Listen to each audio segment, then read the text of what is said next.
From the construction of the Giza pyramids to the discovery of modern helicopters and yachts in hieroglyphics written thousands of years ago, the land of Egypt is filled with so many mysteries that they leave the human mind stunned. A city known as Abydos is one of the oldest cities of ancient Egypt, 550 kilometers away from Cairo. On one side, the Nile River flows at a distance of 11 kilometers, while on the other side, as far as the eye can see, there is nothing but sand. In 1988, due to a stormy wind, an unusual and strange sculpture emerged from within the sand. It was a very dilapidated wooden structure that was badly hollowed out by termites. To uncover the truth, an archaeological team began excavations here in the year 2000. This excavation had to be done with great care, as even a small mistake could damage the structure. The object that emerged from within the sand was not an ordinary structure, but rather a 70-foot-long boat.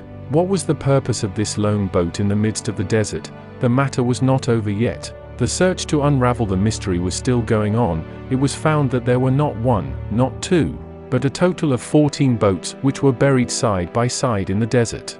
Archaeologists were not able to extract these dilapidated boats completely from the sand, because they were afraid that if they did, these boats would break and a very big mystery would remain incomplete. Only with the help of a few wood samples were they able to determine that the boats were 5,000 years old, meaning 500 years older than the Giza pyramids. However, this single answer wasn't sufficient to unravel the mystery. After some time, with the help of latest sonar scanning technology, archaeologists were now able to create a 3D model of the entire area without touching it. The 3D model, created after scanning, looks something like this. This is considered the oldest fleet in human history to date. 60 to 70 feet long boats, which look like they have been carefully lined up parallel to each other. Upon seeing the location where these boats are parked, the first thought that comes to mind is whether this might have been the bank of the Nile River in that era. The experts quickly dismissed this possibility, because if these boats had floated to the river's edge, they would have been in an unstable position. They are parked parallel to each other, indicating that they were placed here deliberately. Apart from this, the archaeologist also thoroughly inspected the surrounding landscape.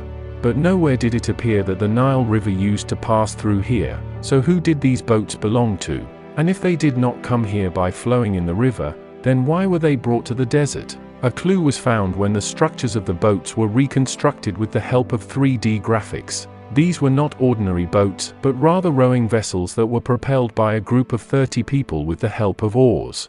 Similar to the modern-day raft boats, if we examine their design closely, these boats were meticulously crafted by skillfully intertwining wooden planks using ropes. Archaeologists suggest that these boats appear quite distinct and advanced from the boats constructed during that era. The wooden planks in these boats were cut and positioned from the inside at a specific angle, and apparently, it seems that they were constructed in such a manner to enhance their aesthetic appeal.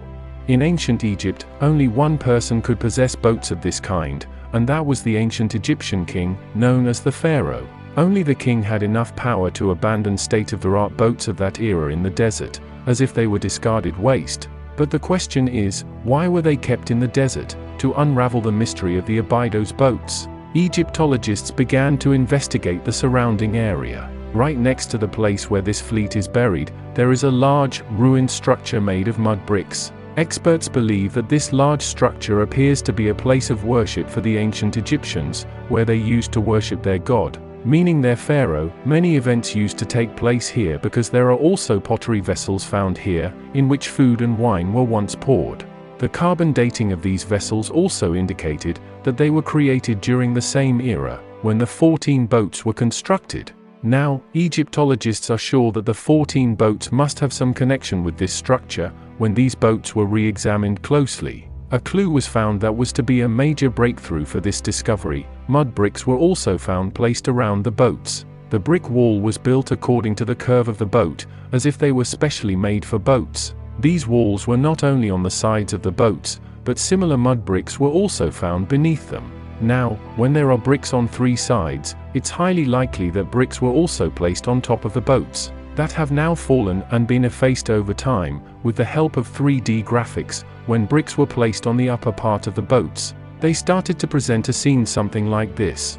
These were nothing but coffins of boats, yes, just like mummies. These boats were also placed with great reverence and splendor inside these coffins 5,000 years ago. On top of them, a plaster of white limestone was applied for beauty. When the sunlight fell upon them, they would appear to shine from a distance in the desert. Let us tell you here that when the pyramids were newly built, the same type of white plaster was also applied on their top layer. Archaeologists have found several pieces of evidence that indicate ancient Egyptians used white limestone plaster for decorative purposes. After the application of limestone plaster, the pyramids would sparkle like pearls in the desert. After many years, archaeologists had managed to unravel the mystery of the Abydos boats to a considerable extent. One thing had been confirmed, that these boats had not come here by drifting in the Nile River. Their advanced design is evidence that they were owned by an ancient Egyptian king, and they were placed in mud brick coffins. The search for the answer to the last question, that why the boats were placed inside coffins. Just 1.5 kilometers away from here in the desert, there is a tomb of an Egyptian king where they were placed after their death. The astonishing fact is that this tomb was also constructed in the same era, when the boats and vessels found inside the place of worship were made. In this tomb, not only was the pharaoh's mummy placed, but alongside it, these small boxes that you are seeing. Pharaoh's close companions were buried in these, that too on the same day when the king passed away. Yes, in the honor of the king. All his closest associates had decided to die with their pharaoh, their god, and leave this world. They believed that to ease the journey in the afterlife, all of the king's wealth, belongings, and even his servants should be buried alongside him.